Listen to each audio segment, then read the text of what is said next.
It's time for Bottom of the Bargain Bin with Kevin Hart. It is Bottom of the Bargain Bin. I'm Kevin Hart, and here is A Car's Life 3 Royal Heist. Now, sometimes you see movies and you're like, alright, this movie's for kids. Put the movie on, you do whatever. No, this movie, I think your kids would look at this movie and they'd say, you know, I'd rather watch literally anything else than this. Alright, so Car's Life is one of those series. It's a series. You would think it's like just one movie. No, it's a series. It's a series of movies that I referred to in my last video, and some of you may know as mockbusters. Asylum didn't do these movies, but they do movies of this caliber. As you can tell, not the best animation in the world. There's a lot of things that I'm good at. I'm not very good at drawing or animating. I'm going to say that right up front. I'd be able to animate a whole animated movie, but oh boy, yeah, this movie looks really bad, especially compared to the Cars movies, the actual movies that they're kind of based off of. So this movie has an alternate title, Cars Life McQueen Family 2. Yeah, I don't think so. The title's right there. There's just a couple main characters in this, and the rest of them are all interchangeable and your typical Cars, whatever, movie tropes. Okay, so your main character here is Sparky. Now, Sparky is your little kid version of Lightning McQueen from the Cars movies. Sparky wants to be a racer, but his dad says, "Oh no, you have to be in the family business with me." And he's like, "But Dad." The movie starts at this bank, I think. Starts at this bank, and this guy who, this car,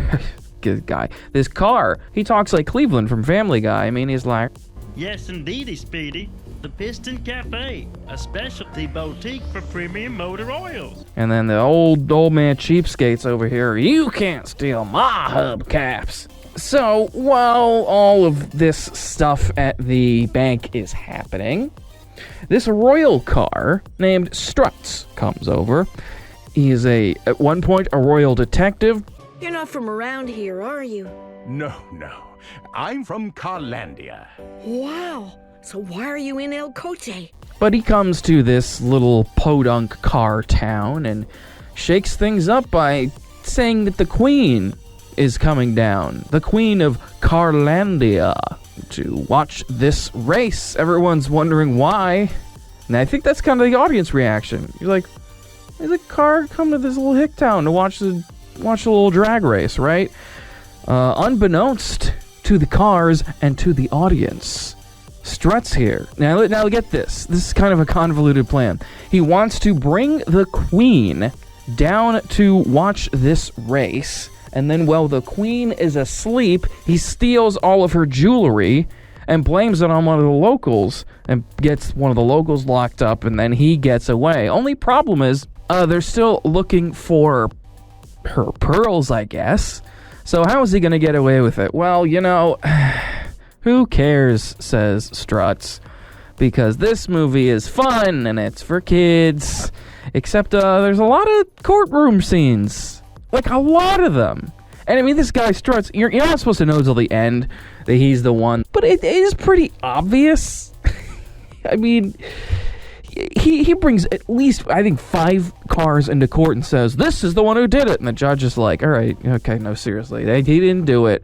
They're like, "He didn't do it." Sometimes some of them go to jail. Even little Sparky there has to go to jail. But nobody, and Sparky gains respect because he eventually figures it out. But nobody in this town, none of them asks for 1 second, hey, this guy who's trying to, put everyone behind bars, do you think he might be, a criminal? No, that's not him. He wouldn't do that. There was a combination to that bank earlier, and the banker, old Cleveland car, wasn't able to remember it that well, but the old man remembered it pretty well, and guess who was watching that? Struts. That's right, he remembered the combinations, and he was going to put all the jewels in it, And he tries to even frame Sparky's dad. And Sparky gets hired by Struts to follow him around, essentially, and tire him out and give him drugs. 1,000 pardons, Your Majesty. Sparky's a little tired. This will perk him up. Oh, it gets him going. He's unable to watch the Queen. Doesn't see Struts go in and take all of her stuff. In one of the courtroom scenes, we see this little gold ball that Struts keeps saying it is not a golf ball, it is a royal something or whatever that was given to me. Who cares, really, because somebody scratches it, gets paint on it, and they're like, hey, that paint came from there, you got yellow paint on it. I want to talk about what I think was intended to be some sort of framing device, and ended up being, oh my god, it just ends up being this annoying bit. How's married life? Oh, it's fine. You don't sound like a happy newlywed. No, Zipper's wonderful. It's just that sometimes it's hard living with someone. True that, but it beats living alone. Zipper can be so annoying. Sometimes I feel like I'm about to blow a gasket. Want some advice? Sure. When Zipper does something you don't like, stop. Take a deep breath, smile and ask, why? Why are you doing that? What if I don't like his explanation? Say, I understand what you're thinking. If you're still upset, count backwards from 5. When she goes and talks to her hubby later that night, she has a little flashback. And, this is the advice I should be taking, and I should be putting to use with my hubby. Great. Remember how I said framing device? These two characters and their little relationship troubles pop up all over the film. A little clip that comes up and says, remember, you got it to communication. I really hope you like that. I hope you do. I hope you like that, because it comes up like 10 times in the movie. I don't know why I'm getting so irrationally mad about that.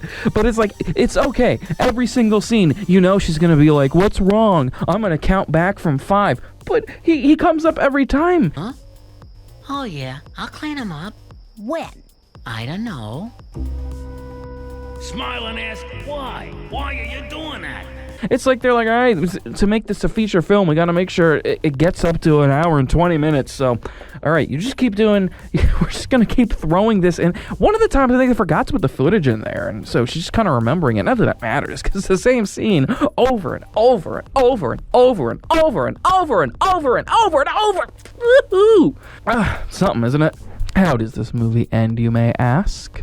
Well, the day has finally come for the race. Sparky is about to be locked up in jail for his crime of stealing the jewels, even though they have no proof and no evidence. But they are able to get our man Struts anyways. Or maybe you hired me so you could set me up when the jewels were stolen. How could I have known? I need to make an arrest, you said. I need a conviction, you said. But you never said we need to catch the thief. Why? I don't follow. Queen Limousine didn't want to visit El Coche. Why did you insist on coming here? For the charity drag race, of course. Charity? Or did you decide to come here because El Coche is a sleepy backwater, a trusting place where you could commit your heinous crime? My heinous crime? And this is where that gold paint comes in, you see. And also the combination. Both him remembering the combination from earlier and that gold paint comes into play. They'll go to this bank, they open up the safe, and there's all the jewels. Struts gets his comeuppance, and he has to go to jail. Couple's doing good. Sparky wins the race, and the Queen goes to the tailgate party.